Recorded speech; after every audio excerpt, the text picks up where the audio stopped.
শরীয়ত মেনে প্রস্তাবের মাধ্যমে কোনো অবৈধ সাধারণ সম্পর্কে না জড়িয়ে তাকে বিয়ে করেছি পারিবারিকভাবে। আসসালামু আলাইকুম ওয়া রাহমাতুল্লাহি ওয়া বারাকাতুহু। ওয়ালাইকুম আসসালাম বড় আসসালাম। ভাই, আশা করি যে ভালো আছেন। তো একটা ওই লাইভ ভিডিও দেখছিলাম, ওখানে এক মহিলা আপনার নামে বিভিন্ন অভিযোগ করছিল। ওই বিষয়টা একটু জানার জন্য ফোন দিছিলাম, যদি কাইন্ডলি একটু কষ্ট করে সেভাবে বলতেন। ফোন তো অনেকেই দেয়, মেসেজও দেয়। আসলে এসব বিষয় জি নিয়ে কারোর সাথেই কথা বলি না, বলার প্রয়োজন বোধও করি না। আমি প্রচন্ড ব্যস্ত থাকি কাজকর্ম নিয়ে, সমালোচনায় কখনোই কান দিই নেই। বিষয়টা জি একান্ত পারিবারিক বিষয়। প্রথমে একটা কথা বলি, এটা নিয়ে অনেকেই সমালোচনা করতেছে, একতরফা কথা শুনে মানে যাচ্ছে তাই ভাবে আমার নামে তহমত দিচ্ছে। বেশিরভাগই দেখি জি টুপিওয়ালা হুজুর, কোনো মাদ্রাসার ছাত্র, না হয় শিক্ষক, না হয় বক্তা, না হয় কোন ইসলামী দলের কর্মী। আফসোস লাগে যদি এই হয় ইসলামী মনাদের অবস্থা, গুনাহকে যদি গুনাহ মনে না করে। যাই হোক, তাদের ফয়সালা ইনশাল্লাহ আল্লাহর সামনে হবে। একতরফা শুনে এরপর যদি এভাবে তারা মন্তব্য করে, রায় দিয়ে দিছে আর কি, ওটা শুনে দ্বিতীয় পক্ষের কথা না শুনে তারা রায় দিয়ে দিছে যে ওইটাই সত্য এবং আমি খারাপ। কিভাবে এটা ভাবতে জি পারে আমি শুধু এটা বুঝতেছি না, যে কিভাবে ভাবতে পারে যেখানে যেই মানুষটা সারা দেশে বছরে অন্তত সব মিলাইয়া আল্লাহর দয়ায় 50 লাখ টাকার উপরে দান অনুদান দেয়, 2-3টা মাদ্রাসা নিজ খরচে চালায়, সেখানে তার ছেলেকে ফালায়া জি রাখবে, বউই যদি থাকে এইভাবে ফালায়া রাখবে এই মিডিয়ার যুগে, এটা বিশ্বাস করে কিভাবে মানুষ? মানসিকতা এত নিচু হয় কিভাবে? তো যাই হোক, সমালোচনায় আসলে কখনোই কান দিই না। মামুন ভাইকে নিয়েও সমালোচনা হয়েছিল, কিন্তু এতে কি তার সম্মান গেছে? তার মর্যাদা আরো বাড়ছে। আমাকে নিয়েও জি আগে না, একবার হইছে, ওটা আরো বাড়ছে। জানছে এটা মিথ্যা, জানছে। আমি কুল্লামার শর্ত দিছি, একবার ভুলে ইনশাল্লাহ বলছি, ইনশাল্লাহ বললে তার তালাক হয় না। পরে আবার সরাসরি বললাম যে এখানে আমার সগীরা গুনাও নাই। এরপর কি প্রচার তারা বন্ধ করছিল? বরং শত শত ভিডিও বানাইছে। জি না, আমার কি হয়েছে? এখন আমি যেটা বুঝি যে আল্লাহর রহমতে আমাদের কোম্পানি বেশ সারা দেশব্যাপী বিশ্বব্যাপী একটা সুনাম অর্জন করেছে, আস্থা অর্জন করেছে। আমার একটা অবস্থান আল্লাহ তৈরি করে দিয়েছেন। এখন শত্রু গ্রুপ যারা আছে বা সমালোচক যারা আছে, এদের একটা মাথা ব্যথার কারণ হয়ে দাঁড়াইছে হয়তো। এই জন্য তাকে ব্যবহার করছে। ব্যবহার কারা করছে তাও অনুমান করতে পারি। তো মূল বিষয়টা আমি সংক্ষেপে আপনাকে বলি, যেহেতু বিদেশ থেকে ফোন দিছেন। মূল বিষয়টা হলো, জি শরীয়ত মেনে প্রস্তাবের মাধ্যমে কোনো অবৈধ সাধারণ সম্পর্কে না জড়িয়ে তাকে বিয়ে করেছি পারিবারিকভাবে। হ্যাঁ, এই মহিলা আমার বউ ছিল। তালাক হয়েছে তাও 2021 সালে এপ্রিলে তালাক হয়েছে। কাজী অফিসের মাধ্যমে হয়েছে এবং কোর্টের মাধ্যমে হয়েছে। মূলত তাকে আচ্ছা, বিয়ে তার মানে তার মানে সরাই সরাই সরাই দিক থেকেও আপনি সরাই নিয়ম মেনেও তালাক দিয়েছেন, আবার আইনি প্রক্রিয়া মেনেও আচ্ছা, তালাক আমি দিয়েছেন। আমি বিয়ে করছি, এটা কি দোষ আছে না গুনাহ আছে? আবার তালাক দিছি, এখানে দোষ আছে না জি গুনাহ জি আছে? তালাক দিছি কেন, এটার উপর একটা প্রশ্ন করতে পারে, তালাকটা কেন হলো? তাকে বিবাহ করার পর বেশ বেশি দিন না, 1 সপ্তাহ 2 সপ্তাহের মধ্যে তার একটা আচরণ আমাদের সবার মাইন্ডে লাগলো। সে বিনা কারণে কি যেন হইছে, কে জানি কি তাকে বলছে, নর্মালি কোন একটা কথা বলছে, সে বাচ্চাদের মতো চিৎকার দিয়ে কান্না শুরু করলো, যেটা বাইরে সবাই শুনে, বাইরে বিল্ডিং এর নিচে লোক জড়ো হয়ে গেল। তাকে বুঝালাম, নতুন আসছে আমার সংসারে, মা বুঝালেন, আরো যারা ছিলেন সবাই বুঝাইছে তাকে।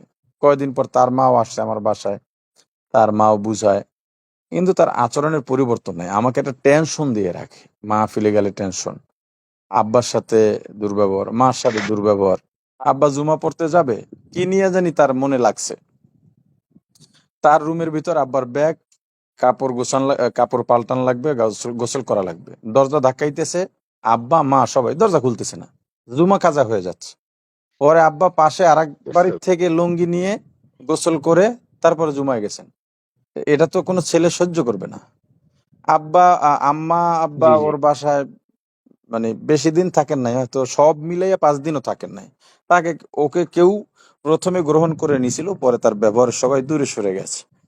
এরকম ভাবে দেখা যায় কোনো সমস্যা হলে বা আমি কোনো ধমক দিলে চিৎকার দিয়ে দৌড়ে বাইরে নেমে যেত, ওড়না টোড়না ছাড়া সেখানে গিয়ে চিল্লাইতো, বাঁচান আমাকে বাঁচান, মেজবা আমার মাইরে ফেলাইতেছে, মানে এর সুদূর উপরে।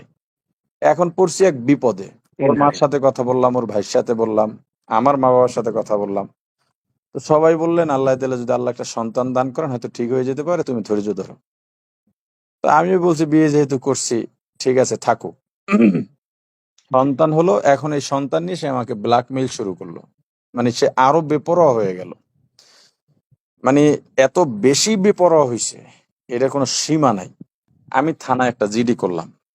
একদিন আমি মাহফিলে দূরে ছিলাম, আস্তে আস্তে আমার ফজর হয়ে গেছে। তো দেখি যে সে চিল্লাইয়া মানুষজন সব জমা করে ফেলাইছে। জাবের ছিল আমার সাথে।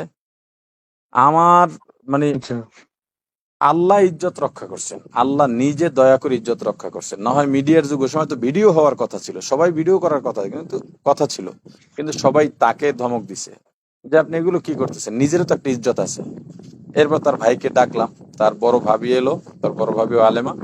তাদেরকে বললাম একে রাখা আমার দ্বারা সম্ভব না, তাতে যা হোক, যত জরিমানা হোক। তো বললাম যত জরিমানা হোক বা যা চান, তবু আমি আর রাখতে পারবো না।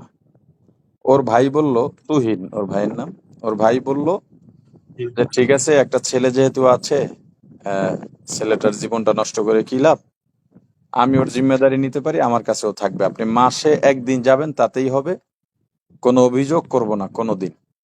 আর মাসে 15,000 টাকা দেবেন ওদের চলার জন্য। আমি বললাম 20,000 টাকা দেব। এই কথার উপরে আচ্ছা একমত হইয়া ওকে নিয়ে গেল। 4 দিন পরেই আমাকে মেসেজ পাঠাইতেছে, আমি ছেলে নিয়ে এখন রাস্তায় নামবো, মানুষকে দেখাবো এটা মেজবার ছেলে, আমার খবর নেয় না, টাকা পয়সা দেয় না। কথায় কথায় বলবে টাকা পয়সা দেয় না, অথচ টাকা পয়সা কিন্তু তার কাছেই থাকতো, বাসায় থাকতো। মাহফিল থেকে যে আচ্ছা সমস্ত খরচাপাতি দিত মাহফিল কমিটি, এগুলো তার বাসায় থাকতো। কিন্তু এই কথাটা আমাকে বলতো সবসময়, এবং বাজে ভাষায় গালাগালি করতো। এরপরে হাত পা ধরা শুরু করলো, আমি আর ভুল করব না, আমাকে মাদ্রাসার পাশে নিয়ে যান, আপনি যেভাবে বলবেন আমি শুনবো। নিয়ে এলাম মাদ্রাসার পাশে। এই একটা ফোন যদি আমাকে দেয় আমি তো ব্যস্ত থাকতে পারি, যদি না ধরি তখন আমার বন্ধু বান্ধব, এই যে জি আমাদের হাসিব আছে, আকন ভাই আছে, আকন সিরাজুল ইসলাম, এরপর আরো যারা যারা জি আছে, সবার নাম্বার আমার মোবাইল থেকে সে নিয়ে রাখছে, সবার আইডি আমার মোবাইল থেকে নিয়ে রাখছে, অথচ তার ফেসবুক চালানো নিষেধ। যত নিষেধ করি সে কোনো নিষেধ শোনে না। তাদেরকে নক দেয়, তারা যখন বলে যে ভাবি এগুলো তো আসলে মেজবা ভাই পছন্দ করে না, পরপুরুষের সাথে আপনি কথা বলবেন, তো আপনি নক দেন কেন, এইটা কেউ বললে তাকে গালি ফাহেসা ভাষায় গালি দিত। এগুলো তাদের কাছে জিজ্ঞেস করলেই পাবেন। এবং এখনো তাদেরকে মেসেজ দেয়। রাহেশ আজকে হাসিব আমাকে বলল তাকে নাকি যা তা বইলা মা বাপ তুইলা গালাগালি করছে মেসেজে। আজকে আজকে হাসিব আজ কোমরা থেকে আসছে, আজকে ওকে গালাগালি করছে। যাই হোক, তো এরপরে আপনি দুর্বিষহ জীবন কাটাইছেন যদিন এরপরে এই সংসার আসিল। আমাকে একদিন আমার বন্ধু, যে বাসায় থাকতো পাশের ফ্ল্যাট, আমার বন্ধু থাকতো, ফোন দিছে যে ভাই আহমদকে তাদের ঘরে ঢুকাইয়া দিয়া তাদের ঘরের দরজা বাহির থেকে লাগাই দিছে, আর আহমদের মা জি আমার ঘরের মধ্যে গিয়ে দরজা লাগাই বসে রয়েছে সকালে। এখন তারা বেরো হতে পারতেছে না, কিছু বলতে পারতেছে না, ছেলেটা ভিতরে শুধু কাঁদতেছে, কিছু খাচ্ছেও না। তারা ধাক্কাধাক্কি করে না, অন্যকে ডাকে না, আমাকে সবাই চেনে, ইজ্জতের ব্যাপার, ওই বন্ধুকেও সবাই চেনে। আমি বিকেলে ছেলেকে দিয়ে ঘর থেকে বের করি। মানে ছেলেটাকেও যাচ্ছে তাই ভাবে মানসিক শারীরিক টর্চার করছে। গেল এটা। আচ্ছা আর একবার সে নিজে ঘরের মধ্যে ঢুকে আমাকে ফোন দিছে, আর একবার আমাকে ফোন দিছে যে আমি ছেলে সহ আত্মহত্যা করতেছি। এরকম আমার মাকেও ফোন দিয়া বলতো আমি ছেলে সহ আত্মহত্যা করতেছি। আবার আমার খালাস জাবেরের বউকে ফোন দিয়া বলতো যে আমার ছেলেকে মেরে ফেলাইতেছি। মানে এই ধরনের মানসিক টর্চার গুলো করতো। একটা মাহফিলে রওনা দিছি, আমাকে ফোন দিয়া বলতেছে আমি ছেলে সহ এখন আত্মহত্যা করতেছি। কি কারণে, কি সমস্যা? সমস্যা আপনি বাসায় আসেন না কেন, মাহফিল যাইতে পারবেন না। মানে ও অযৌক্তিক এরকম বহু দাবি করতো। আমি গাড়ি ঘুরে আসতে আসতে সন্ধ্যা, আমি ছিলাম ঢাকার বাইরে চিটাগাং এর ওদিকে। সকালে এই কথা বলছে, জি আমি পাশের বাসার যে আমার বন্ধু আছে তাকে বললাম ভাই ভাবি কি দিয়ে একটু খবর নেন তো বাসায় কোনো ঝামেলা করতেছে কিনা। এরা বাসা ধাক্কাইতেছে, খুলতেছে না, কলিং বেল দিতেছে, গেট খুলতেছে না, কথাও বলতেছে না, এবং মোবাইলও বন্ধ। আমি আসতে আসতে রাত 8টা বাজে। আইসা দরজায় ধাক্কাই, দরজা খুলে না, কথাও নাই, ফোন বন্ধ। পরে কদমতলী থানায় গেলাম, তৎকালীন ওসি ছিল জামাল ভাই, এখন ঢাকায় কোন থানায় যেন আছে। এবং কদমতলীর তৎকালীন ওসি অপারেশন ছিল জাকির ভাই, এখন সম্ভবত উনি যাত্রাবাড়িতে আছেন। জাকির ভাই সহ 10-12 জন পুলিশ আচ্ছা পাঠাইলেন ওসি সাহেব। তারাও দরজা চেষ্টা করলেন, কোনো সাড়া না পাইয়া আমরা একটা চিন্তায়, আমি তো শেষ, একেবারে শেষ, কোনো অঘটন ঘটাইলে তো সব দায় আমার উপরে পড়বে, কেউ কিছু মানতেও চাইবে না। তার মাও জি জানে, জি ভাইরাও জানে এর ব্যবহার এরকম, তারাও অতিষ্ঠ। কিন্তু এরকম দুর্ঘটনা ঘটাইলে তারাও তখন বলবে যে আমি খারাপ। তা আমার জি সবই শেষ হয়ে যাবে। এই অবস্থার মধ্যে ওখানে দাঁড়ানো, বাড়িওয়ালা, আমার ওই বন্ধু এবং আমরা সবাই পুলিশ মিললে ওই দরজাটা ভাঙ্গা হইলো। দরজা ভেঙে ভিতরে ঢুকে দেখি সে বসে বসে হাসতেছে আমাদেরকে দেখা। এর কয়দিন পরেই মার্কাজু তাকওয়া চলে গেছে এবং আমার মেয়েদেরকে নিয়ে মানে অশ্লীল অশ্লীল কথা বলতো।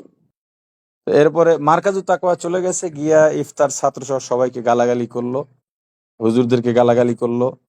আমার ওই বিনিয়োগকারীদের টাকা ছিল কোম্পানির অফিসে, ওখানে তখন তো মার্কাজের বিল্ডিং এ আমার কোম্পানির অফিস ছিল, 2.5 লাখ টাকা ছিল, সেটা জি নিয়ে গেল। এরপরে ল্যাপটপ ভাঙলো, সিসি ক্যামেরার মনিটর ভাঙলো। এরপরে আমার কিতাবের সেলফের গ্লাসটা সব ভাঙিয়া তছনছ করে ওখান থেকে চলে গেল। পরে আমি যাত্রাবাড়ি থানায় গিয়ে আর একটা জিডি করলাম। এই জিডির খবর তার কাছে গেছে, সে তার ভাই এই তুহিনের মামা শ্বশুর ঢাকায় এসবির সদস্য, গোয়েন্দা পুলিশ আর কি। আচ্ছা উনি আমারে ফোন দিয়া সন্ত্রাসী স্টাইলে খুব ভয় দেখাইলো এবং থ্রেট টেট দিল। আমি এসবির প্রধানের কাছে গিয়া নালিশ জানাইলাম, ওনাকে বদলি করে দিছে। বদলি করছে, এখন উনি ফোন দিছে যাত্রাবাড়ি থানায়। তো যাত্রাবাড়ির থেকে আমাকে বললেন যে এরকম ফোন দিছে, আপনারা সুরাহা করেন। আমি বলছি, ঠিক আছে, আসতে বলেন তাদেরকে। এর আগে আমি একদিন কয়েকজন আলেম নিয়েও বাসায় গেছিলাম, তাকে বুঝাইতে। সে আলেমদের সামনে সে চেহারা খোলা অবস্থায় চলে গেছে, সব আলেমকে সে অপমান করছে। এরপর আমি দাঁত কামড়াইয়া থাকছি, জিব্বা কামড়াইয়া থাকছি, কারণ হলো ইজ্জত, আমার ইজ্জত, ছেলেটা আছে, যা দুনিয়ার জি কত জি মেনে নেব, সমস্যা নেই। এরপরে তারা এলেন, এর মাঝে একবার যাত্রাবাড়ি থানায় সে চলে গেছিল। আমাকে তখন ওসি ছিলেন মাজার ভাই, আমাকে বললেন ওকে একটা বাজে ভাষায় গালি দিয়ে বলছেন, মানে বিরক্ত হইয়া, যে এরকম একটা মেয়েকে আপনি বিবাহ করছেন কিভাবে, এই অবস্থা। যাই হোক, এরপরে বাসায় বসলাম। সেই তার ভাইয়ের মামা শ্বশুর, ওর নাম মোখলেসুর রহমান, গোয়েন্দা পুলিশ, এবং যাত্রাবাড়ি থানার এসআই ওসমান ভাই। এই ওসমান ভাই এখনো যাত্রাবাড়িতে আছে। এবং ওই মুখলেসের সাথে আর একজন মাস্তান আসছিল, জগলু নাম। এরা বৈশা একটা আচ্ছা স্টাম্পে লিখিত হলো, ওই স্টাম্পের লিখিত এটা নোটারিও করা হয়েছে। তিনটা স্টাম্পে লেখা হয়েছে, সেখানে অনেকগুলো শর্ত তাদের নিজেদের হাতে লেখছে। শর্তের মধ্যে আছে আমার অনুমতি ছাড়া বাইরে নামা যাবে না। তার মানে সে আমার অনুমতি ছাড়া কিন্তু বাইরে নামতো। এরপরে যাইতো জি হ্যাঁ, ফেসবুক, ইমো এগুলো চালানো যাবে না, অর্থাৎ এগুলো সে চালাইতো, আমার নিষেধের পরে চালাইতো। তো এই শর্তদের চালাই চালানো যাবে না। এরপর আমার বন্ধু বান্ধব কাউকে মেসেজ করা যাবে না। তার মানে এটা সে করতো, এজন্য এই শর্ত তারা দিছে। আমার মা বোন ভাই, জি জি আহ, বাবা মা, ভাই বোন, এদের কারোর সাথে দুর্ব্যবহার করা যাবে না, এই শর্ত আছে। এটাও সে করতো দেখেই তো শর্ত দিছে। এরকম অনেকগুলো শর্ত দিয়ে 1 মাস টাইম দিল, এবং মাসে তাকে আমি 15,000 টাকা দেবো, আর বাসা ভাড়া আলাদা দিয়ে দেবো, আমি দিয়ে দেবো, বাসা ভাড়ার বাইরে 15,000 টাকা দেবো। এই আর ছেলে যদি অসুস্থ হয় বা কিছু হয়, এটার খরচ আমি আলাদা দেবো। 1 মাস সময় দিলে 1 মাসের মধ্যে যদি সে এই আমলটা করতে পারে তাহলে আমার সাথে সংসার করতে পারবে, যদি আমলটা করতে না পারে তাহলে আমার সাথে সে সংসার করতে পারবে না। এই সিদ্ধান্ত হয়ে গেল। এক আচ্ছা সপ্তাহের মধ্যে এখানে এই মোকলেস, জগলু, এদের মোবাইল নাম্বার, স্বাক্ষর সব আছে এই স্টাম্পে, এই স্টাম্প আমার কাছে আছে। 1 সপ্তাহের মধ্যে সেটা পাল্টাইলো। জি পরে মোখলেসের ফোন দিলাম, সে বলে আমি এর দায়িত্ব নিতে পারবো না, এই মেয়ে খারাপ, আমি যা বুঝছিলাম সেটা না, আমাকে আপনি মাফ করে দিন। এরপরে আমি এর মাঝে প্রায় 4-5টা জিডি তার নামে আমি করছি থানায়। কি করার, আমার তো বাঁচতে হবে। শেষ পর্যন্ত হ্যাঁ জি জি শেষ পর্যন্ত সে আমার নামে, শত্রুদের খেলার পুতুল ছিল সে, সোজা আমার শত্রু যে কেউই তাকে ব্যবহার করতে পারতো। শত্রু পাইলে সে খুশি হইতো, আমার শত্রুর কারো নাম্বার পাইলে সে খুশি হয়ে যেত, তাদের সাথে কথা বলতো, আমার ব্যাপারে কিভাবে আমাকে ছোট করা যায় এটা সে পরামর্শ করতো। সে গিয়ে আমার নামে একটা নারী শিশু মামলা দিল। নারী শিশু মামলায় জামিন পাওয়া মুশকিল, পাওয়া যায় না। তা অভিযোগ দিছে কোন জি সালের ফেব্রুয়ারির 15 তারিখ দিন, আমার সালটা মনে নেই, ফেব্রুয়ারির 15 তারিখ আনুমানিক সন্ধ্যা 6টায় বাসায় গিয়ে তাকে মারধর করে 5 লাখ টাকা যৌতুক চাইছি। তা আল্লাহর কি রহমত, আমি 13, 14, 15, 16, 17 এই কয়টা তারিখ ছিলাম আপনাদের সিলেটের মাহফিলে। প্রতিদিন 3টা করে মাহফিল ছিল। আমি আচ্ছা কোর্টে এই 3 দিনের প্রতিদিনের 3টা মাহফিলের 3টা লিফলেট সংগ্রহ করছি, কমিটির নাম্বার এবং কোন হোটেলে ছিলাম এগুলোর কাস্টমার কপি কোর্টে সাবমিট করার পর ম্যাজিস্ট্রেট বলছে কোনো কারণে এই বিবাদীকে বা আসামিকে কাস্টডি দেওয়ার কোনো সুযোগ নেই, মামলার কোনো অস্তিত্বই খুঁজে পাচ্ছি না। তো এই জুলুমটা আমি কিভাবে করি? আমাকে জামিন দিয়ে দিছে, এখন মামলা ডিসকাস হয়ে গেছে। মামলা যখন আমাকে জি মামলা যখন আমাকে দিছেই, আমি জামিন নিছি, তো আমাকে কিছু অফিসার এবং বন্ধু বান্ধব পরামর্শ দিলেন, আপনি যেহেতু কাবিন আছে, আপনি কোর্টের মাধ্যমে তালাক দিয়ে দেন। মামলা যেহেতু দিয়েই ফেলাইছে, এখন তো আর সমস্যা নাই। এখন তালাক দিলে এখন সে আর জি আর দ্বিতীয় মামলা দিতে পারবে না। আমি কাজী অফিসের মাধ্যমে এবং কোর্টের মাধ্যমে ২টা তালাকনামা তাকে দিলাম এবং তাকে মৌখিকভাবে জানাইলাম, মেসেজও জানাইলাম। আর যখন আমাকে সে মামলা দিছে, ওই সময় তো আমাকে জামিন নেওয়ার আগে থানা পুলিশ ধরবে, স্বাভাবিক, থানার মামলা। তো আমি তখন জি ঢাকার বাইরে ছিলাম। এই সুযোগে আমার বাসায় ২০ লাখ টাকা ছিল। মাহফিল থেকে বিভিন্ন খরচাদি যা দিত মানুষ, ওখানেই রাখতাম। চাবি আমার কাছে থাকতো। ২০ লাখ টাকা, এরপরে ঘরের মালামাল সহ পুলিশ পাহারায়। মানে তার ভাই ছিল একজন, এই যে মিন্নি ঘটনা, বরগুনার মিন্নি, ওই সময় যে এসপি ছিল মারুফ, ওর ভাইকে আচ্ছা ওনার সহযোগিতায় ও অনেক চেষ্টা করছে আমাকে হ্যারাসমেন্ট করার। ওনার মাধ্যমেই যাতে আমার লোকজন ফিরাইতে না পারে, পুলিশ প্রোটোকল দিয়ে আমার বাসার থেকে ওর ভাই আরো সব মালামাল নিয়ে চুরি করে চলে গেল। আমি এটার নামে একটা মামলা করছিলাম জি কোর্টে। সেই মামলাটা মানে জিডি করছিলাম, জিডি কোর্টে গেছে, কোর্ট থেকে তদন্ত দিয়েছে, তদন্তে সঠিক পাইয়া তার নামে ওয়ারেন্টও নামাইছে। আমি আইইউকে বলছি তাকে ধরার দরকার নেই, যেহেতু আমার ছেলেটা তার কাছে আছে। আমি ছেলের জন্য স্যাক্রিফাইস করলাম, আচ্ছা সে ছেলেকে সামনে আনে, এটাকে ব্যবহার করতেছে। রাত ১২টা ১টায় আমার ছেলেকে ঘুম থেকে জাগাইয়া এরপরে সে ভিডিও কইরা ছেলের লাইফটা শেষ করে দিতেছে, ভবিষ্যৎটা নষ্ট করে দিতেছে। তো যাই হোক, এগুলো নিয়ে চলে গেল, আমি তাকে ধরাইলাম না। এখন তার দাবি সে আমার বউ আছে, কিভাবে থাকে? বউই যদি থাকে, আমার এখান থেকে গিয়ে সে কেন কোনোদিন যোগাযোগ করে নাই বা আমার বাড়িতে আসে নাই? সে ছেলে নিয়ে চলে আসতো যদি এত সাহস থাকতো, জি তার যদি এত লিগেসি থাকতো, তাহলে তো সে চলে আসতে পারতো। মূলত সেও জানে, চলে সবকিছুই আসতো জানে, জি জি এটা হলো আমাকে একটা হ্যারাসমেন্ট করার জন্য। এবং বলে খরচ দিই না। আমি ছেলেকে যখন দিই, আসাদের জন্য যা কিনি, আহমদের জন্য তাই কিনি। যখন কিনি তখনই, বিদেশ গেলেও আসাদের জন্য যা কিনি, আহমদের জন্য তা কিনি। বরং ১-২ স্যুট বেশি কিনি। যখন টাকা দিই ২০,০০০ টাকার নিচে দিই না। আমার ছেলের কয় টাকা লাগে বলেন? এটুক ছেলে, ২০,০০০ টাকার নিচে দিই না। মূলত তার যখন জি টাকা দরকার হয়, সে কার কাছে যাবে? কারণ এইবার ঈদে যে মালামাল পাঠাইছি, কুরিয়ারে পাঠাইনি, আমার এক ওই এলাকার পরিচিত লোক দিয়ে পাঠাইছি। উনি গিয়ে খবর পাইছে এ বাড়িতে নাই। কেন?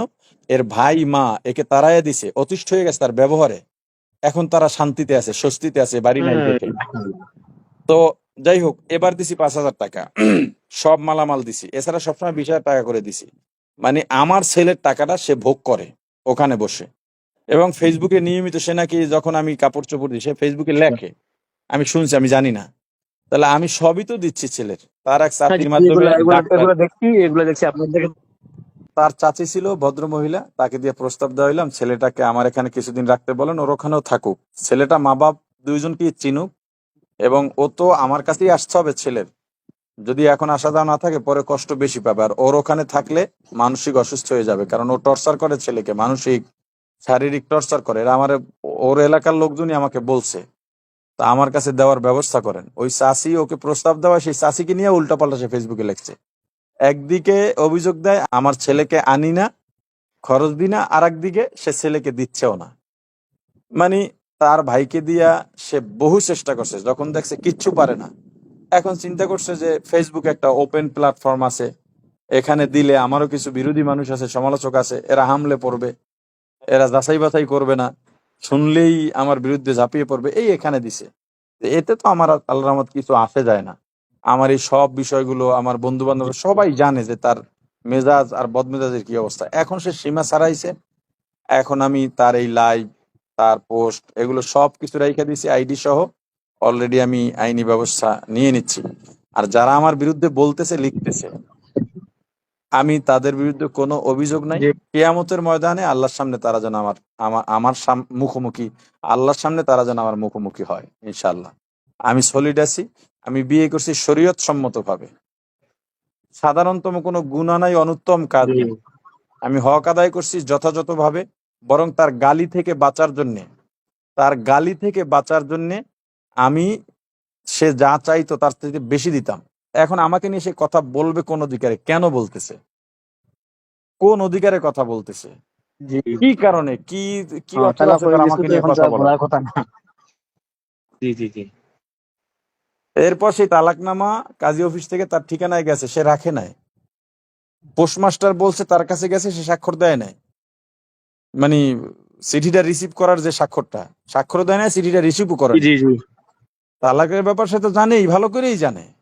সে নিজে ফেসবুকে লেখছে, এগুলো আছে তার আইডির শেষ দিকে গেলেই পাওয়া যাবে, শুরুর দিকে গেলে। এখন হলো কারো প্ররোচনায়, উস্কানিতে এইটা করছে, আমার ছেলের লাইফটাও শেষ করতেছে, আমার একটা বদনাম করার জন্য। এই আর কি। এতে কিচ্ছু আসে যায় না, ইনশাল্লাহ আমি এটা নিয়ে পরোয়াও করি না। যারা এটাকে নিয়ে খুব মজা করে আমার বিরুদ্ধে লিখতেছে, তাদেরকে অবশ্যই কিয়ামতের ময়দানে জবাব দিতে হবে, অবশ্যই, ইনশাল্লাহ। জি। যারা সমালোচনা করতেছে না জেনে না বুঝে, ওটা আল্লাহর উপর থাক।